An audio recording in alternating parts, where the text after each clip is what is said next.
You have been paid 2,000 central bank digital tokens. The following fees are being deducted. Accommodation fee. Food ration fee. Recycling fee. Clean energy fee. Personal greenhouse gas emissions fee. Climate change fee. Diversity fee.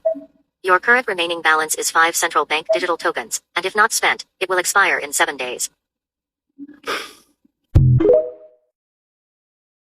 What could the future look like with CBDCs, and do you think that would affect people's retirement or retirement funds at all? 100%. You know, what a CBDC does, and the Fed has even admitted it in the International Monetary Fund, the IMF papers that they've written, is right now when they make a policy, it takes roughly 12 to 18 months to flow through the system. Did they get what they want? So we're really starting to feel the impact of the rapid rates that the Fed did 12, 18 months ago, right? So this way, once they have the CBDC, then they can have their finger on that policy button 24/7, which is what they've said. So that if they want the consumer to go out and consume, and you're not consuming, what are they going to do? They're going to drop us into negative rates more deeply so that you're sitting there watching your principal evaporate. And when you're sitting there watching your principal evaporate, what are you most likely to do? But once it's in CBDC form, they can dictate what you can buy with it, how long it even exists, which you're going to see that. At first, they're not going to shock you with anything because they want to lull you into a false sense of security to get you to use it. And they've talked many times about this.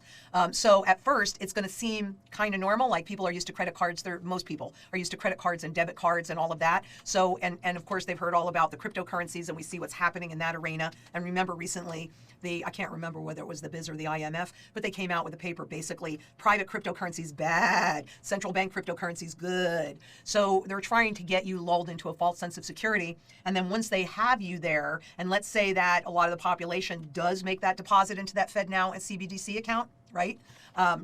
And especially, you know, we could go into a hyperinflation on the currency that's already out there and then have the Fed controlling the value for a minute of the CBDC. So people go, oh, well, look at this is really bad, but this is staying more stable. And I think that's really what's very, very likely to happen to get you to participate voluntarily.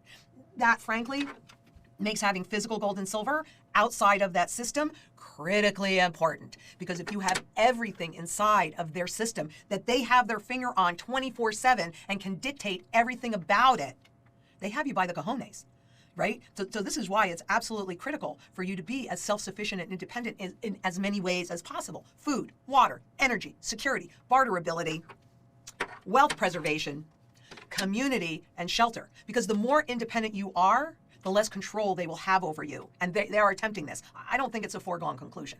I mean, I really have hope of a revolution. Ray Dalio also thinks that a revolution is coming, and I agree with him. And because of these repeatable patterns, just like the end of the currency's life cycle. I mean, these patterns, when you know what they look like, then you know where we are in that cycle, and you can get into a position to actually not just survive it, but thrive through it and come out the other side in a better position. But you better have physical gold and silver in your possession, or heaven help us.